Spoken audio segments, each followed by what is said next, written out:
प्यारे भक्तों, आज आप सभी श्रवण करेंगे आश्विन महीने की सोमवार की व्रत कथा।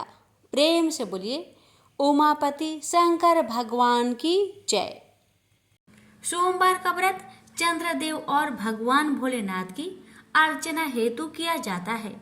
इस व्रत को श्रद्धा पूर्वक करने से मानसिक कलेशों से छुटकारा मिलता है एवं सभी मनोकामनाएं पूर्ण होती है। सोमवार के दिन उपवास रखकर भगवान शंकर मां पार्वती की पूजा अर्चना करनी चाहिए तथा दिन में एक बार भोजन करना चाहिए। सोमवार का व्रत रखने से स्त्रियों को पति पुत्र का सुख मिलता है।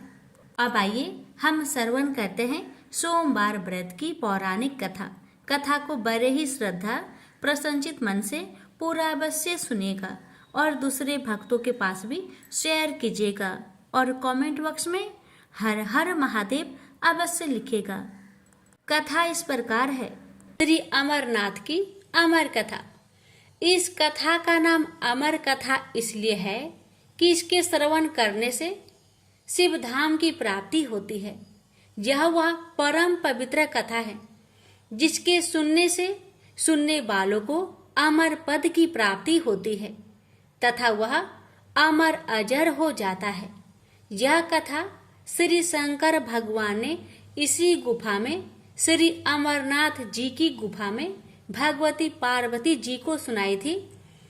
इस कथा को सुनकर ही श्री सुखदेव जी अमर हो गए थे।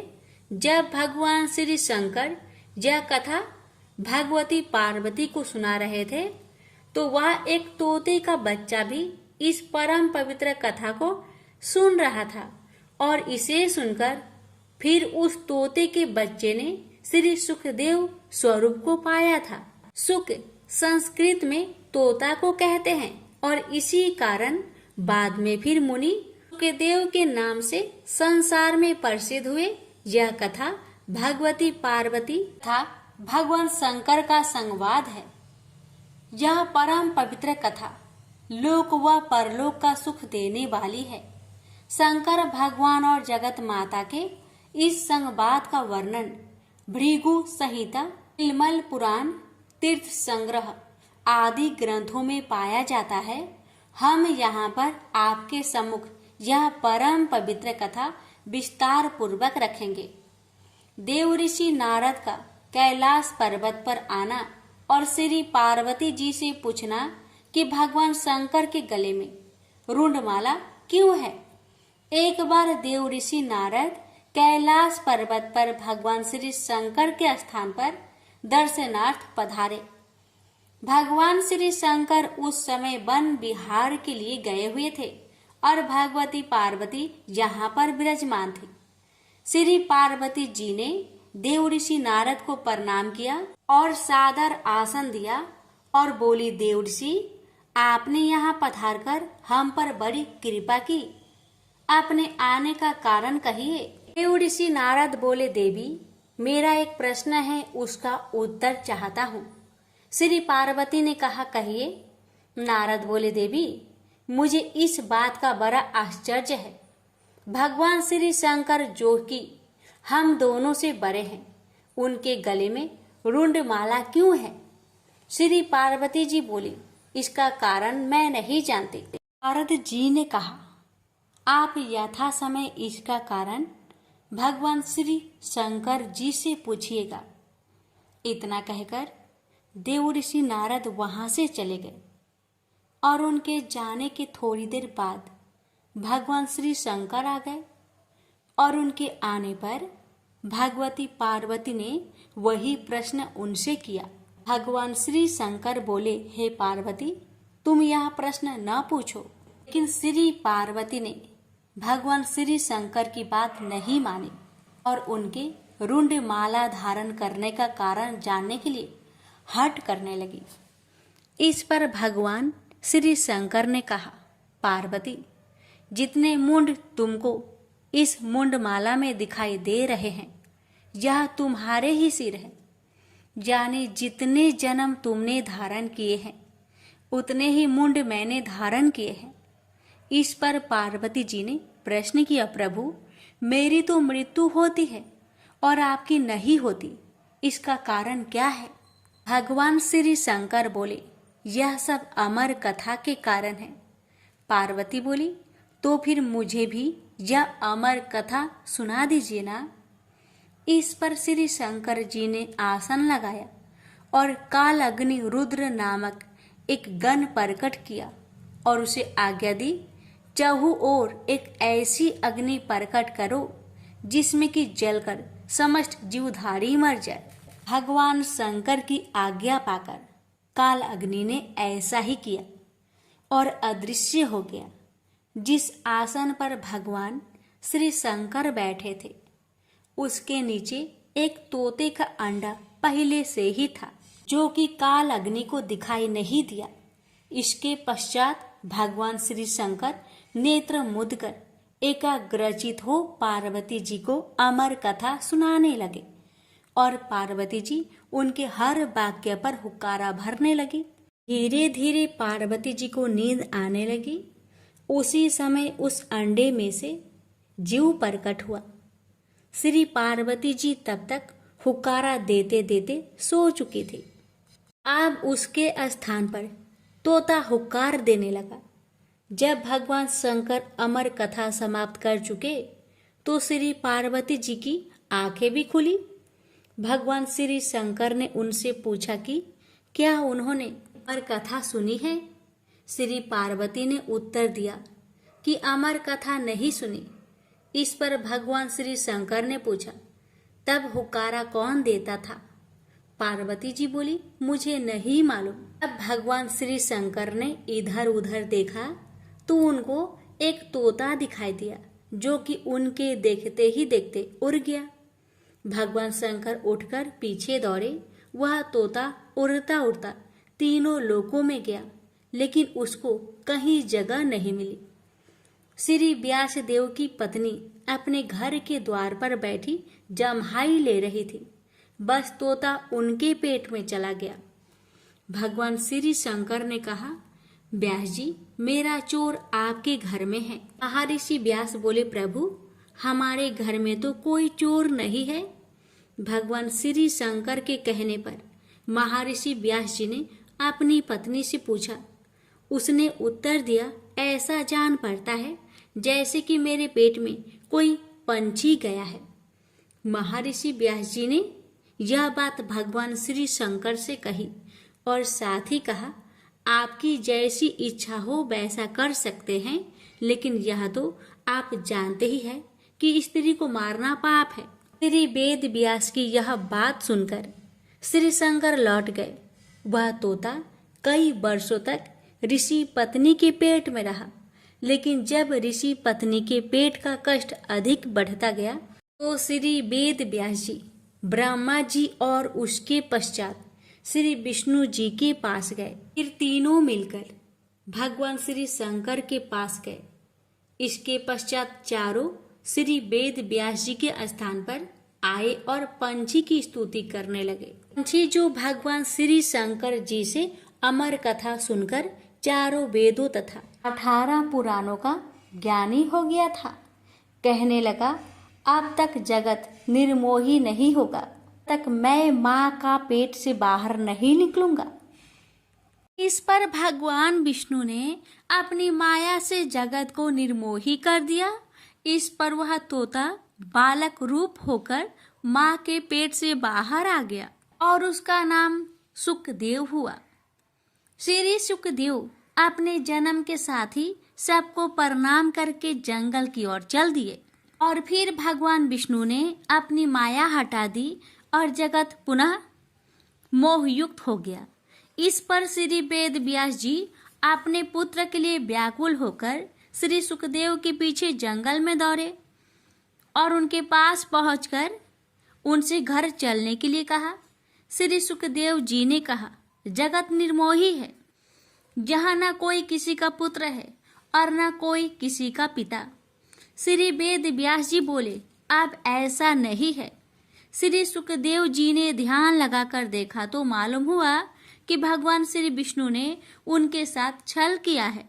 इस पर उन्होंने श्री वेद व्यास जी से कहा, जब तक मैं गुरु धारण नहीं कर लूंगा वापस घर नहीं जाऊंगा और गुरु धारण करने के बाद मैं घर आकर आपकी सेवा करूंगा। ये सुखदेव जी फिर इस संसार में गुरु की खोज में इधर उधर घूमने लगे, मगर अपने से बढ़कर ज्ञानी उनको कहीं पर नहीं मिला।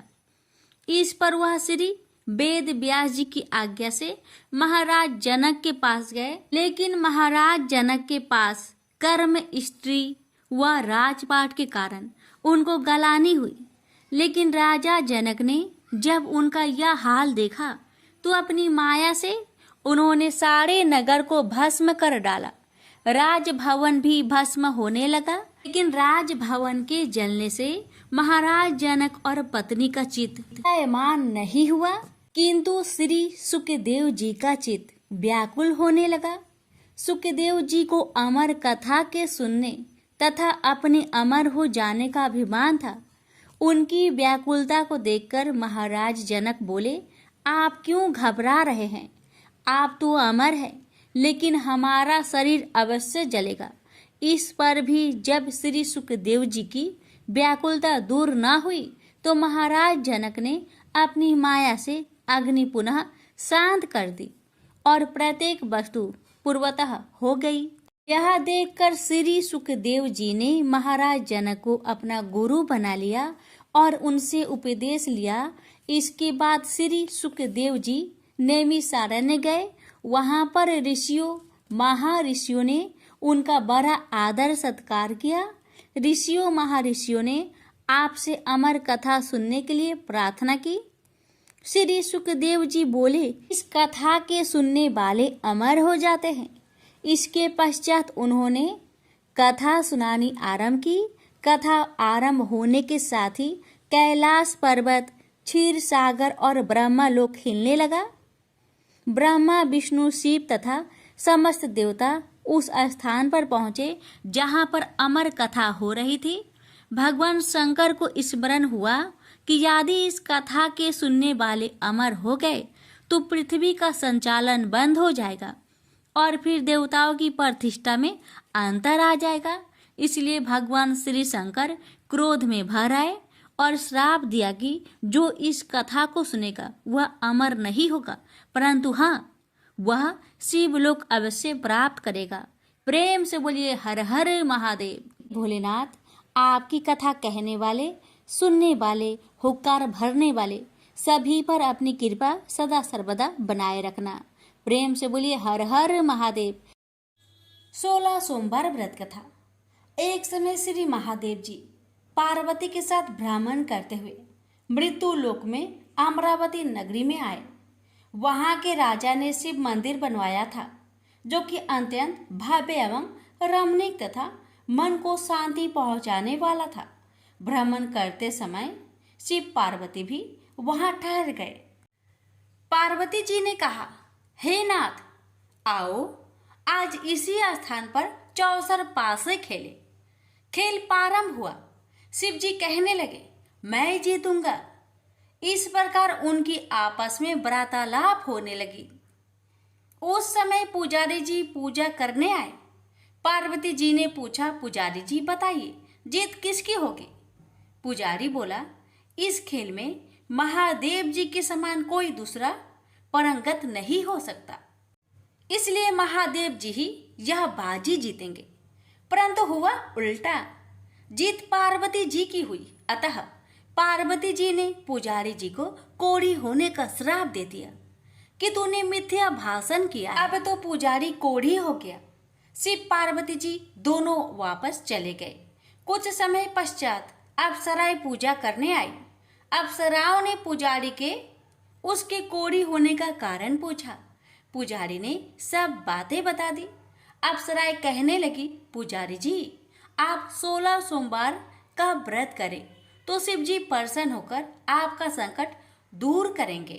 पुजारी जी ने अप्सराओं से व्रत की विधि पूछी। अप्सराओं ने व्रत करने और व्रत के उद्यापन करने की संपूर्ण विधि बता दी। पुजारी ने विधि पूर्वक श्रद्धा भाव से व्रत प्रारंभ किया और व्रत अंत में व्रत का उद्यापन भी किया। व्रत के प्रभाव से पुजारी जी रोग मुक्त हो गए। कुछ दिनों के बाद शंकर भगवान पार्वती जी पुनः उस मंदिर में आए तो पुजारी जी को रोग मुक्त देखकर पार्वती जी ने पूछा, मेरे दिए हुए श्राप से मुक्ति पाने का तुमने कौन सा उपाय किया? पुजारी जी ने कहा, हे माता, अप्सराओं द्वारा बताए गए 16 सोमवार के व्रत के करने से मेरा यह कष्ट दूर हुआ है। पार्वती जी ने भी 16 सोमवार का व्रत किया, जिससे उनसे रूठे हुए कार्तिकेय जी भी अपना माता से प्रसन्न होकर आज्ञाकारी हुए। कार्तिकेय जी ने पूछा, हे माता, क्या कारण है कि मेरा मन सदा आपके चरणों में लगा रहता है? पार्वती जी ने कार्तिकेय को 16 सोमवार के व्रत का महात्म्य तथा विधि बताई। तब कार्तिकेय जी ने भी इस व्रत को किया तो उनका बिछड़ा हुआ मित्र मिल गया। अब मित्र ने भी इस व्रत को अपने विवाह होने की इच्छा से किया। फलतः वह विदेश गया। वहां के राजा की कन्या का स्वयंवर था। राजा ने प्रण किया था कि हथिनी जिस व्यक्ति के गले में वरमाला डाल देगी उसी के साथ राजकुमारी का विवाह करूंगा। यह ब्राह्मण मित्र भी स्वयंवर देखने की इच्छा से वहां एक और जाकर बैठ गया। हथिनी ने इसी ब्राह्मण मित्र को माला पहनाई तो राजा ने बड़ी धूमधाम से अपनी राजकुमारी का विवाह उसके साथ कर दिया। तत्पश्चात दोनों सुखपूर्वक रहने लगे। एक दिन राजकन्या ने पूछा, हे नाथ, आपने कौन सा पुण्य किया जिससे हथिनी ने आपके गले में वरमाला पहनाई?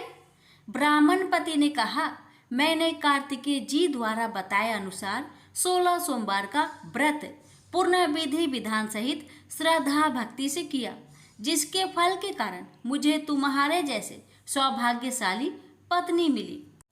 अब तो राजकन्या ने भी सत्य पुत्र प्राप्ति के लिए व्रत किया और सर्वगुण संपन्न पुत्र प्राप्त किया। बड़े होकर पुत्र ने भी राज्य प्राप्ति की कामना से 16 सोमवार का व्रत किया। राजा के देवलोक होने पर इसी ब्राह्मण कुमार को राजगद्दी मिली। फिर भी वह इस व्रत को करता रहा।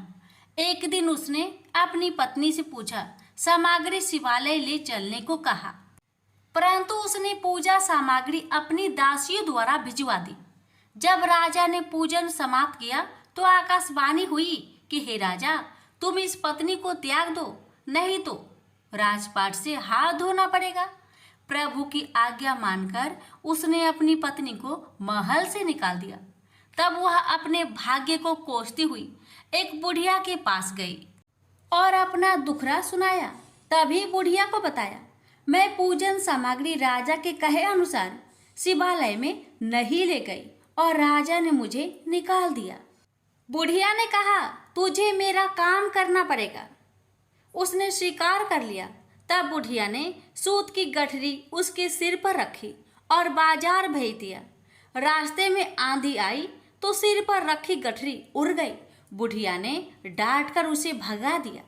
अब रानी बुढ़िया के यहाँ से चलते चलते एक आश्रम में पहुंची। गोसाई जी उसे देखते ही समझ गए कि यह उच्च घराने की अबला विपत्ति की मारी है। वे उसे धैर्य बंधाते हुए बोले, बेटी, तू मेरे आश्रम में रह, किसी प्रकार की चिंता मत कर। रानी आश्रम में रहने लगी, परंतु जिस वस्तु को वह हाथ लगाती वह वस्तु खराब हो जाती। यह देखकर गोसाई जी ने पूछा, बेटी, किस देव के अपराध से ऐसा होता है? रानी ने बताया कि मैंने अपने पति की आज्ञा का उल्लंघन किया और शिवालय में पूजन के लिए नहीं गई। इससे मुझे घोर कष्ट उठाने पड़ रहे हैं। गोसाई जी ने शिव जी से उसके कुशल क्षेम के लिए प्रार्थना की और कहा, बेटी, तुम 16 सोमवार का व्रत विधि के अनुसार करो। तब रानी ने विधि पूर्वक व्रत पूर्ण किया। व्रत के प्रभाव से राजा को रानी की याद आई और दूतों को उसकी खोज में भेजा। आश्रम में रानी को देख दूतों ने राजा को बताया। तब राजा ने वहां जाकर गोसाई जी से कहा, महाराज, यह मेरी पत्नी है। मैंने इसका परित्याग कर दिया था। कृपया इसे मेरे साथ जाने की आज्ञा दें। शिव जी की कृपा से प्रति वर्ष 16 सोमवार का व्रत करते हुए वे आनंद से रहने लगे और अंत में शिवलोक को प्राप्त हुए। प्रेम से बोलिए हर हर महादेव। माता पार्वती की जय। ओम नमः शिवाय। कथा इस प्रकार है। एक बार भगवान शिव कैलाश पर्वत पर समाधि लगाकर बैठ गए। वर्ष पर वर्ष बीतते चले, लेकिन उनकी समाधि भंग नहीं हुई। इससे सृष्टि का कल्याण और संहार रुक गया। सृष्टि के कामों में रुकावट आने से ब्रह्मा, विष्णु तथा अन्य देवताओं को बहुत चिंता हुआ और वे भगवान शिव की समाधि भंग करने के लिए उपाय सोचने लगे।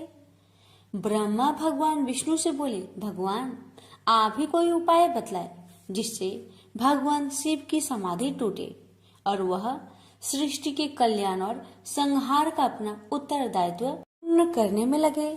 अगर सृष्टि का चक्र रुक गया तो संसार नष्ट हो जाएगा।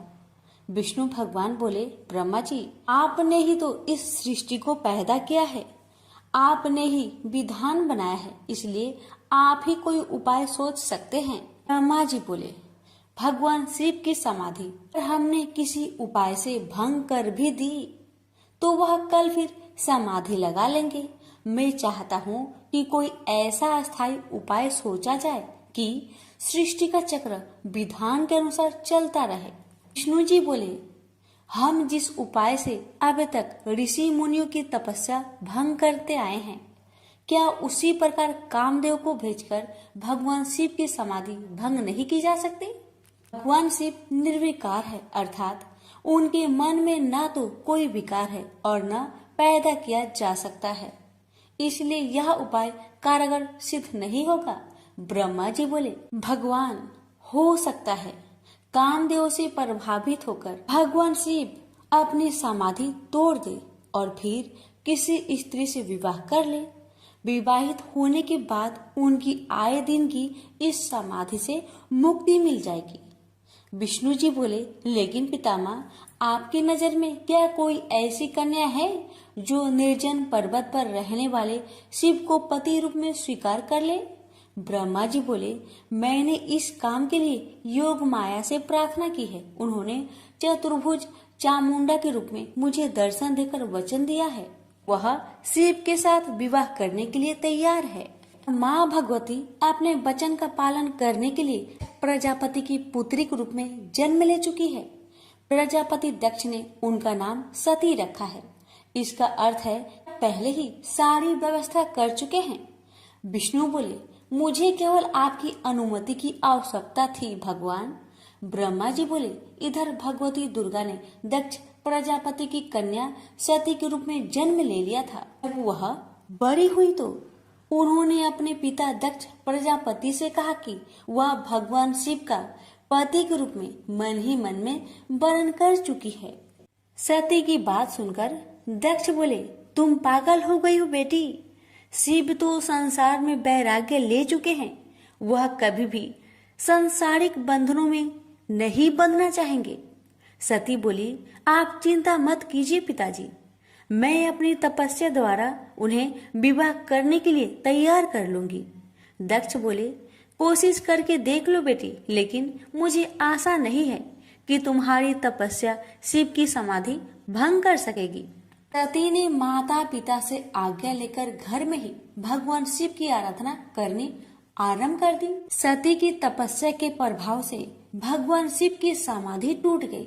वह उमा के सामने प्रकट होकर बोले, मैं तुम्हारी तपस्या से बहुत प्रसन्न हूँ उमा, जो भी चाहो वर मांग लो। उमा बोली, भगवान यदि आप मेरी तपस्या से प्रसन्न हैं तो मुझे पत्नी के रूप में स्वीकार कर लीजिए। भगवान शिव तथास्तु कह के वहाँ से अंतर्ध्यान हो गए। स्त्री की इच्छा अनुसार प्रजापति दक्ष ने उमा का विवाह शिव के साथ कर दिया। शिव उमा को लेकर कैलाश पर्वत पर आ गए। एक बार ब्रह्मा जी के दरबार में सब देवता बैठे थे। दक्ष प्रजापति भी वहाँ आए। ब्रह्मा पुत्र होने तथा सृष्टि बढ़ाने के कारण उनकी प्रतिष्ठा को देखते हुए सबने खड़े होकर उन्हें आदर दिया, प्रणाम किया, पर भगवान शिव वैसे ही बैठे रहे, उनके लिए जैसे कोई आया ही नहीं था। दक्ष ने इसे अपना अपमान समझा और क्रोध में कह बैठे, शिव मेरे जमाता हैं, उन्हें चाहिए था कि मुझ ससुर को उठकर प्रणाम करके आदर देते, पर लगता है इनमें देवताओं के योग शिष्टाचार नहीं है। किसी भी देव यज्ञ में भाग लेने की पात्रता इनमें नहीं है, अतः इन्हें किसी यज्ञ में भाग न दिया जाए। दक्ष क्रोध में बोलते रहे, शिव के लिए जैसे कुछ हुआ ही नहीं हो। वे उसी तरह मुस्कुराए चुप रहे। ब्रह्मा जी की सभा से लौटने के बाद दक्ष ने अपने श्राप को प्रतिष्ठा के लिए स्वयं एक यज्ञ किया तथा निश्चय किया कि इसी यज्ञ में शिव को यह भाग न देने की प्रारंभ किया जाए। उन्होंने उस विशाल यज्ञ में भाग लेने के लिए समस्त देवताओं को आमंत्रण भेजा। यज्ञ शुरू हुआ तो देवता लोग आकाश मार्ग से यज्ञ में भाग लेने के लिए जाने लगे। दक्ष की पुत्री सती तो अपने पति शिव के साथ कैलाश धाम में बैठी थी। देवताओं तथा देव पत्नियों को इस प्रकार सज धज कर जाते देख शिव से पूछ बैठी, प्रभु ये सारे देवता अपनी पत्नियों के साथ कहाँ जा रहे हैं? तब भगवान शिव ने कहा, तुम्हें पता नहीं, तुम्हारे पिता दक्ष प्रजापति ने भूमंडल पर बहुत बड़ा यज्ञ शुरू किया है, उसी में भाग लेने के लिए ये सब जा रहे हैं। यह सुनकर सती को आश्चर्य हुआ। उन्होंने कहा, पिताजी विशाल यज्ञ कर रहे हैं और अपनी ही बेटी तथा जमाता को पता ही नहीं। आपके पास निमंत्रण आया है क्या? शिव जी ने हंसकर कहा, अगर निमंत्रण आता तो क्या तुम्हें पता न चलता? सोचा होगा कि जहाँ सब देव तथा देव नारियां देवोपम वस्त्र तथा अलंकारों से सजी धजी आएंगी, वहाँ हमारा जमाता भूत प्रेतों जैसी वेशभूषा में आकर शोभा बढ़ाने के बजाय मेरी हंसी कराएंगे। इसलिए शायद उन्होंने निमंत्रण नहीं भेजा। ने तो उस अपमान की कोई परवाह नहीं की, पर सती अपने तथा अपने पति के प्रति इस प्रकार के व्यवहार से बहुत दुखी हुई तथा इसे अपना अपमान समझा। वे बोली, अपनी प्रतिष्ठा तथा दिखावती श्रेष्ठता का इतना ही ध्यान था तो बेटी ब्याहने से पहले सोचना चाहिए था। मैं पति के इस अपमान को बिल्कुल भी नहीं सहूंगी। मुझे आज्ञा दीजिए, मैं वहां जाकर पिता से पूछती हूँ तथा ये भी देखूंगी कि देवगण कैसे हैं जो देवाधिदेव शिव के बिना उस यज्ञ में भाग लेने जा रहे हैं। शिव ने कहा, उन देवों को क्या पता है कि हमें निमंत्रण नहीं दिया गया है। वैसे भी तुम्हें इस बारे में ज्यादा विचार नहीं करना चाहिए। बिना निमंत्रण के जाने पर अपमान होता है, इसलिए मेरी सलाह है कि तुम भी मत जाओ। सती अपने पिता द्वारा की गई इस उपेक्षा तथा अपमान को सह न पा रही थी। पति शिव की आज्ञा न मिलने पर भी सती अपने पिता के घर जाने की जिद पर अड़ी रही। शिव ने सोचा कि सती क्रोध में है, पता नहीं कुछ अनहोनी ना हो जाए, इसलिए उन्होंने अपने कुछ गणों को सती की रक्षा के लिए भेज दिया। सती अपने पिता के घर पहुंची तो उनकी माता और बहनों ने तो बड़े स्नेह और सम्मान के साथ उनका स्वागत किया, लेकिन दक्ष तथा उसके समर्थकों ने उमा के प्रणाम का उत्तर देना तो दूर उनकी ओर आंख उठाकर भी नहीं देखा। सती को अपने अपमान की परवाह नहीं थी। उन्होंने पिता से पूछा, पिताजी आप प्रजापति की माया के अनुसार इतना बड़ा कर रहे हैं, इसमें भाग लेने के लिए देवगण तथा आपकी अन्य पुत्रियां तथा जमाता भी आमंत्रित है, मुझे और मेरे पति को आपने आमंत्रित क्यों नहीं किया? दक्ष ने कहा, सती तुम अब मेरी पुत्री से अधिक किसी की पत्नी हो। तुम्हारे पति की उद्दंडता के कारण मैंने उसे श्राप दिया है, वह यज्ञ भाग का अधिकारी नहीं होगा। वैसे भी भूत पिचासों के साथ शमशान में रहने वाले का स्वर्ग में रहने वाले देवताओं के बीच कोई स्थान नहीं होता। सती ने कहा, वे आपके जमाता है, आपने उनकी पाद पूजा की है, वे देवों के देव महादेव हैं। यदि उन्हें ही यज्ञ भाग से वंचित किया गया तो वह यज्ञ उनके बिना सफल नहीं होगा। मैं स्वयं इसकी हव्य बनूंगी। न कहकर सती यज्ञ कुंड में कूद पड़ी। सती को यज्ञ कुंड में कूदते देख वहाँ हाहाकार मच गया। लोग उठ उठकर भागने लगे। यज्ञ की सामग्री लोगों के पैरों से कुचलकर इधर उधर जा गिरी। सती को इस प्रकार सती होते देख शिव के गण यज्ञ में आए, ऋषि मुनियों और दक्ष के सैनिकों पर टूट पड़े। देख महर्षि भृगु वेद मंत्रों से अग्नि में आहुतियां देने लगे। महाशक्तिशाली अनगिनत दैत्य पैदा हो गए और शिव के गणों का संहार करने लगे। तभी आकाशवाणी हुई, मूर्ख दक्ष, तूने जिसको अपनी पुत्री समझकर अपमान किया है, अनादि शक्ति जगत की सृष्टा, रक्षिका और कल्पात में संहार करने वाली है, वही योग माया माँ भगवती है। तूने उनका अनादर करके अपने विनाश के द्वार खोल लिए हैं। अब शिव के क्रोध से तेरी रक्षा करने वाला इस संसार में कोई नहीं है। भगवान शिव के गण भागकर उनके पास पहुँचे और उन्होंने सती के सती होने की पूरी घटना सुना दी। उमा के सती होने की घटना सुनकर भगवान शिव के क्रोध की सीमा ना रही। उन्होंने अपनी एक जटा उखाड़कर पर्वत पर दे मारी, जिससे महाप्रलय के समान भयंकर शब्द के साथ ही महापराक्रमी वीरभद्र पैदा हो गया। वीरभद्र के उत्पन्न होते ही 10 दिशाएं कांप उठी। फिर शिव जी ने दूसरी जटा उखाड़कर एक चट्टान पर दे मारी, जिससे महाकाली उत्पन्न हो गई।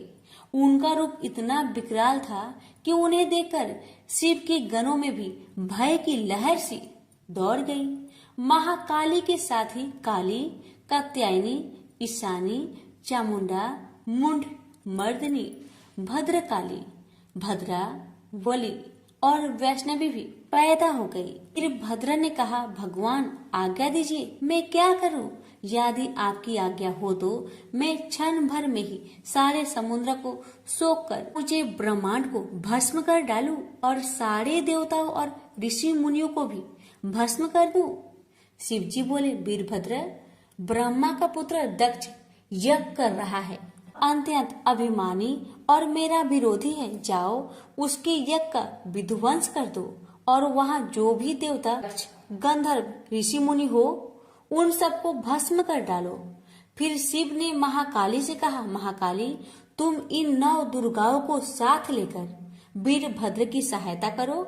दक्ष उसकी पत्नी और बंधु बांधवों को मारकर उसके वंश को समाप्त कर दो। भगवान शिव की आज्ञा पाते ही वीरभद्र और भद्रकाली ने यज्ञ भूमि में पहुंचते ही जैसे प्रलय मचा दी। दक्ष की सेनाओं को समाप्त करके वे दोनों शिव जी के गणों के साथ जो भी सामने आया उसी को मौत के घाट उतारते चले गए। उन्होंने यज्ञ की वेदी तोड़ डाली, यज्ञ में काम आने वाली सारी वस्तुओं उठाकर नष्ट कर दिया। घबराकर दक्ष भगवान विष्णु से बोले, भगवान, अब आप ही हमें सब संकटों से मुक्ति दिला सकते हैं। विष्णु बोले, दक्ष, तुमने शिव जी का अपमान करके भयंकर अपराध किया है। उनके गणों का सेनापति वीरभद्र इतना शक्तिशाली है कि मैं भी उनका कुछ नहीं बिगाड़ सकता। वीरभद्र ने ऋषि मुनियों और देवताओं को पृथ्वी पर पटक पटक कर मार डाला। भृगु ऋषि की छाती पर पांव रखकर उनकी दाढ़ी उखाड़ ली। शिव जी को देखकर हंसने वाले ऋषि पूषा के दांत तोड़ डाले और फिर वेदी के भीतर छिपे दक्ष को बाहर खींचकर उसका सिर हाथों से मोड़कर धधकते हुए अग्नि कुंड में फेंक दिया।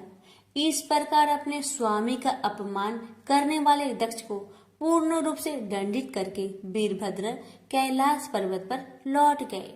से बोलिए, उमापति शंकर भगवान की जय। बात उस समय की है जब परशुराम ने अपनी प्रतिज्ञा के अनुसार पृथ्वी को क्षत्रियों से रहित कर दिया था। तब वे अपने गुरु भूतनाथ के चरणों में प्रणाम करने और गुरु पत्नी अम्बा तथा उनके नारायण तुल्य दोनों गुरु पुत्र कार्तिकेय और गणनायक को देखने की लालसा से कैलाश पहुँचे। वहाँ उन्होंने अत्यंत अद्भुत कैलाशपुरी का दर्शन किया। अपने गुरु की उस दिव्य पुरी के दर्शन कर उनका नंदन आनंद विभोर हो गए। फिर उन्होंने शिव का 15 योजन ऊंचा और 4 योजन विस्तृत अत्यंत सुंदर आश्रम देखा। परशुराम वहाँ सबसे मिले और उन्होंने सबसे बात की। इसके बाद वे नंदीकेश्वर से आज्ञा प्राप्त कर प्रसन्नता पूर्वक आश्रम के भीतर प्रविष्ट हुए। कुछ ही आगे जाने पर महातपस्वी परशुराम ने बहुमूल्य रत्नों से निर्मित सैकड़ों मंदिर देखे। उन्होंने वहां का भीतरी द्वार देखा जो नाना प्रकार की चित्रकारी से चित्रित तथा हीरे मोतियों की गुथी हुई मालाओं से अत्यंत शोभ्यमान था। परशुराम ने द्वार के बाएं भाग में अपने गुरुपुत्र कार्तिकेय को देखा और दाहिने ओर पार्वती नंदन गणेश तथा शिव पार्वती का अवलोकन किया।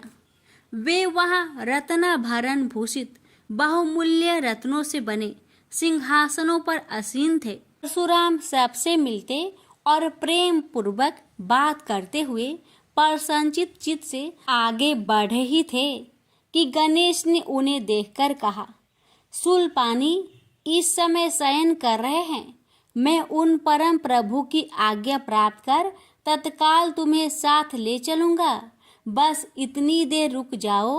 परशुराम ने गणेश के सम्मुख खड़े खड़े उत्तर दिया, बंधुवर, मैं अपने गुरु शिव व माता पार्वती के दर्शन करना चाहता हूँ।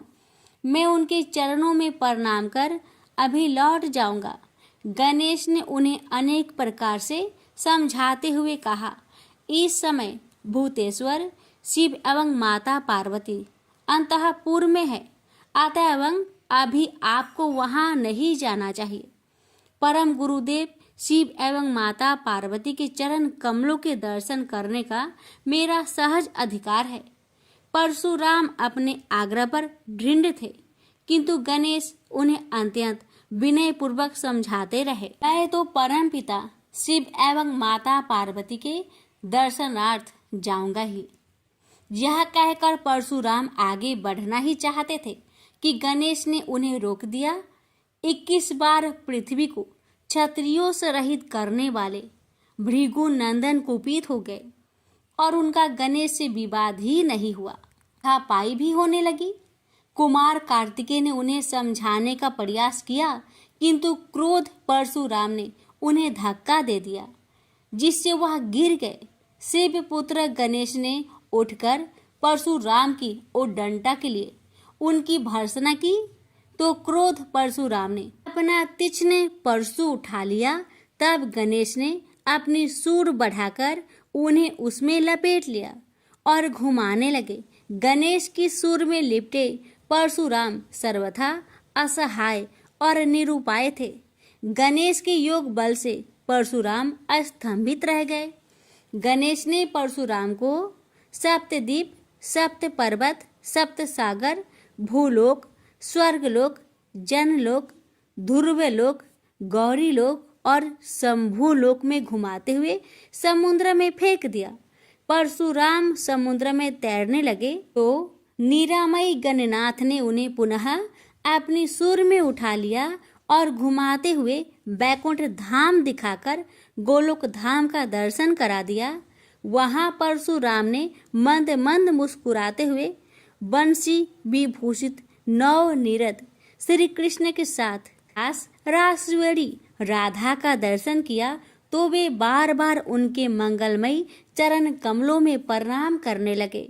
कुछ देर बाद परशुराम सचेत होकर पृथ्वी पर गिर पड़े। समय उनका प्रतिवादी मुख स्तंभ गणेश जी द्वारा किया हुआ स्तंभन भी दूर हो गया।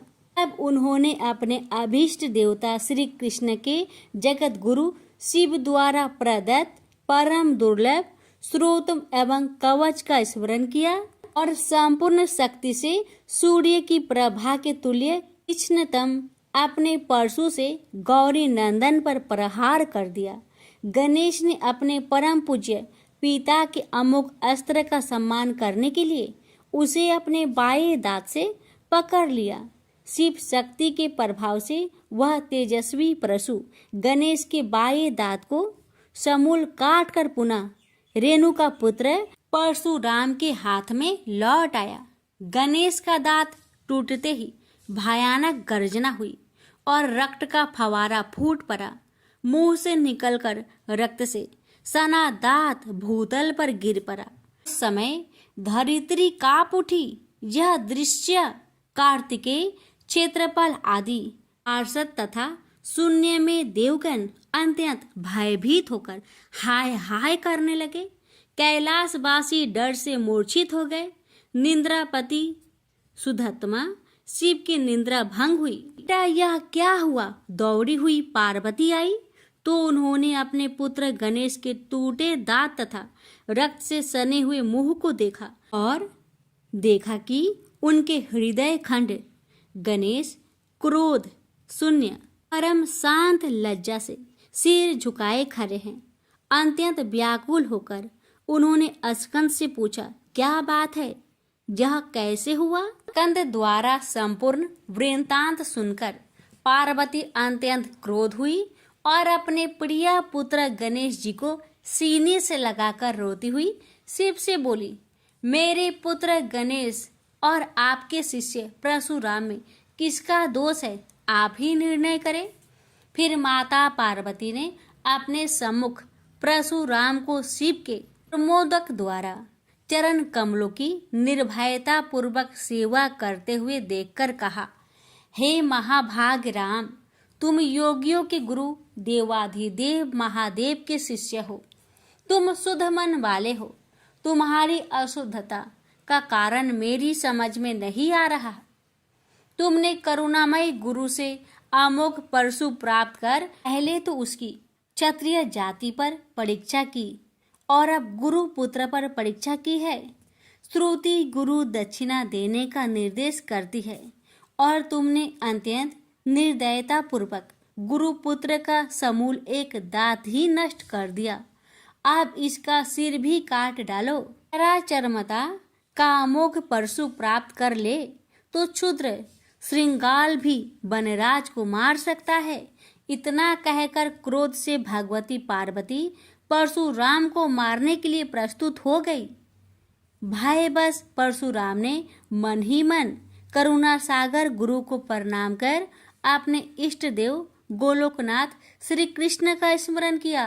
तभी पार्वती ने अपने सम्मुख एक बौने ब्राह्मण बालक को देखा। उस पर तेजस्वी ब्राह्मण बालक को देखकर आतुरता से भगवान शंकर ने भक्ति पूर्वक मस्तक झुकाकर प्रणाम किया। उसके बाद माता पार्वती ने भी उसे प्रणाम किया। परम तेजस्वी ब्राह्मण बालक ने शिव एवं पार्वती को शुभ आशीर्वाद प्रदान किया। यह दृश्य देखकर कैलाशवासी बालक बालिकाएं भयभीत एवं चकित हो गए। फिर भगवान शंकर ने उनका पूजन किया।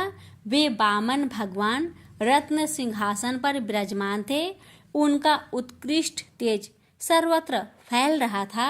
भगवान शंकर ने मधुर शब्दों में कहा, आज मेरा परम सौभाग्य है जो आपने कृपा पूर्वक मेरे यहाँ पधार कर मुझे सेवा का अवसर प्रदान किया है। सुतोष शिव की मधुर वाणी से प्रसन्न होकर ब्राह्मण बाल रूपी स्वयं श्री हरि ने गंभीर स्वर में कहा, आप लोग की वर्तमान स्थिति जानकर मैं श्वेत द्वीप से आ रहा हूँ। मेरे भक्तों का कभी अमंगल नहीं होता।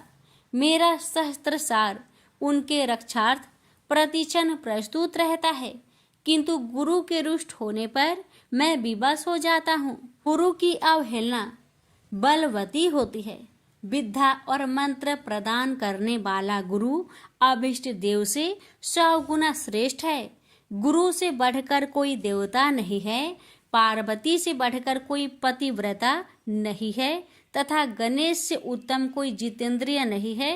भृगु नंदन ने गुरु पत्नी एवं गुरु पुत्र की अवहेलना कर दी है। उसी का मार्जन करने के लिए मैं यहाँ उपस्थित हुआ हूँ। श्री हरि ने भगवान शंकर के बाद भगवती पार्वती से कहा, तुम जग जननी हो। तुम्हारे लिए गणेश, कार्तिकेय और परशुराम भी पुत्र तुल्य है। इन परशुराम ने स्नेह के प्रति शिव और तुम्हारे मन में भेद नहीं है। अतः एवं जो उचित समझो करो। देव बड़ा प्रबल होता है। बालकों का यह विवाद तो देव दोष से ही घटित हुआ है। तुम्हारे इस प्रिय पुत्र का एक दंत नाम वेदों में प्रसिद्ध है। फिर श्री हरि ने परशुराम से कहा, राम, तुमने क्रोधवश शिवा पुत्र गणेश का दांत तोड़कर अनुचित किया है। इस कारण तुम निश्चय ही अपराधी हो। ये सर्वशक्ति स्वरूपा पार्वती प्रकृति से परे और निर्गुण है। श्री कृष्ण भी इन्हीं की शक्ति से शक्तिशाली हुए हैं। ये समस्त देवताओं की जननी है। तुम इनकी स्तुति कर इन्हें संतुष्ट करो। इतना कहकर श्री हरि बैकुंठ के लिए प्रस्थान कर गए। परशुराम ने भी स्नान कर शुद्ध वस्त्र धारण कर लिए। वह हाथ जोड़कर गुरुदेव के चरणों में प्रणाम कर सिर झुकाए जगजननी गौरी का स्तवन करने लगे। भक्तवर परशुराम के संपूर्ण अंग पुलकित थे और उनके नेत्र से अश्रु प्रवाहित हो रहे थे। इस प्रकार करुण प्रार्थना करते हुए अंत में परशुराम ने कहा, जगजननी, रक्षा करो, मेरे अपराध को क्षमा कर दो। भला कहीं बच्चे के अपराध करने से माता कुपित होती है। यह कहकर परशुराम ने माता पार्वती की चरणों में प्रणाम कर अत्यंत दुखी होकर रोने लगे। परशुराम की करुण प्रार्थना से करुणामयी पार्वती का हृदय द्रवित हो गया। उन्होंने प्रीति पूर्वक परशुराम को अभय दान देते हुए कहा, बेटा, अब शांत हो जाओ। आशुतोष के अनुग्रह से तुम्हारी सर्वत्र विजय हो। सर्वतरात्मा श्री हरि तुम पर सदा प्रसन्न रहे। गुरुदेव शिव में तुम्हारी भक्ति सुदृढ़ रहे। तुम अमर हो जाओ। इसी प्रकार दयामयी पार्वती ने परशुराम को आशीर्वाद दिया और वे अपने अंतपुर में चली गई। उस समय वहां श्री भगवान के मंगल नाम का उच्च घोष होने लगा। फिर परशुराम ने एक दंत गणेश का स्तवन किया और गंधे, पुष्प, धूप, दीप एवं तुलसी रहित नैवेद्य आदि से लंबोदर की प्रीति पूर्वक पूजा की। परशुराम ने भक्ति भाव से भाई गणेश को संतुष्ट कर माता पार्वती एवं कृपा सिंधु त्रिलोचन के चरणों में प्रणाम किया। फिर उन्होंने गुरु की आज्ञा प्राप्त कर प्रसन्नता पूर्वक वहां से प्रस्थान किए। प्रेम से बोलिए गौरी पुत्र गणेश भगवान की जय। हर हर महादेव। माता पार्वती की जय। शिव जी की आरती। ओम जय शिव ओंकारा, स्वामी जय शिव ओंकारा, ब्रह्मा विष्णु सदा शिव अर्धांगी धारा। ओम जय शिव ओंकारा, स्वामी जय शिव ओंकारा। एकानन चतुरानन पंचानन राजे, हंसानन गरुड़ासन वृषवाहन साजे। ओम जय शिव ओंकारा, स्वामी जय शिव ओंकारा। दो भुज चार चतुर्भुज, 10 भुज अति सोहे। त्रिगुण रूप निरखते, त्रिभुवन जन मोहे। ऐछि माला बने माला, मुंड माला धारी। त्रिपुरारी कंसारी करे माला धारी। श्वेतांबर पीतांबर बाघंबर अंगे। सनकादिकी गरुणादिकी भूतादिकी संगे। कर के माध्य का मंडलु चक्र त्रिशूली धारी। सुखकारी दुखहारी जगपालनकारी।